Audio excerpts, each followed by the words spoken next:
नमस्कार.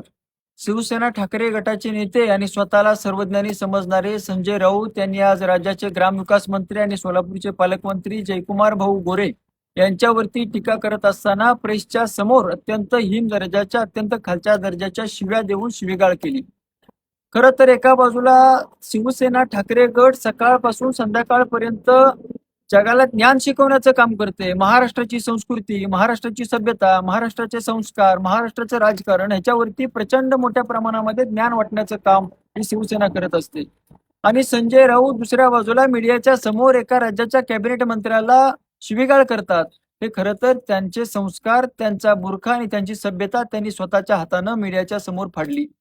खरं तर राज्याचे ग्रामविकास मंत्री आणि सोलापूरचे पालकमंत्री जयकुमार गोरे भाऊ यांच्याबद्दल बोलताना संजय राऊत असं म्हणाले की जयकुमार गोरेंची लायकी काय. तर संजय राऊत जनाची नाही तर मनाची लाज वाटली पाहिजे की आपण एका कॅबिनेट मंत्र्याला त्यांची लायकी काय अशा पद्धतीचा प्रश्न करतो. जे जयकुमार गोरे मानखटाव सारख्या दुष्काळी भागातनं सलग चौथ्यांदा विधानसभेवर प्रचंड बहुमतानं निवडून गेले आणि आपण असे की आपण एकदाही कुठली निवडणूक लढली नाही.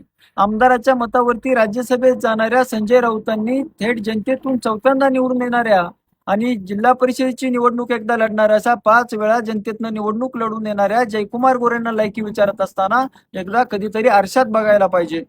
तर संजय राऊतांनी जो प्रश्न विचारला तर जयकुमार गोरेंची लायकी काय, तर संजय राऊत तुम्हाला सांगतो जयकुमार गोरेंची लायकी काय.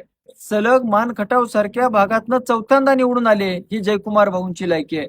दुसऱ्या बाजूला या सोलापूरच्या पालकमंत्री पदाचा कार्यभार घेतल्यानंतर 68 पैकी 38 जागा जिल्हा परिषदेच्या निवडून आणल्या ही जयकुमार भाऊंची लायकी आहे.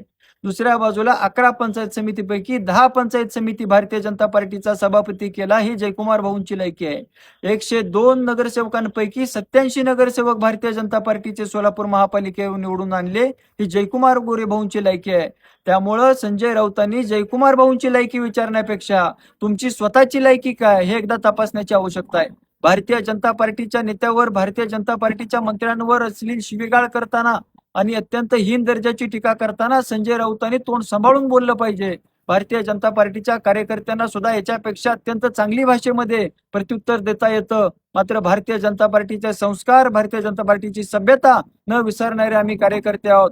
त्यामुळे संजय राऊतांनी यापुढे तोंड सांभाळून भारतीय जनता पार्टीच्या कार्यकर्त्यावरती आणि नेत्यांवरती टीका करावी. संजय राऊत यांनी केलेल्या टीकेचा आणि संजय राऊत यांनी केलेल्या शिवीगाळीचा भारतीय जनता पार्टी सोलापूर जिल्ह्याच्या वतीने मी जाहीर निषेध व्यक्त करतो.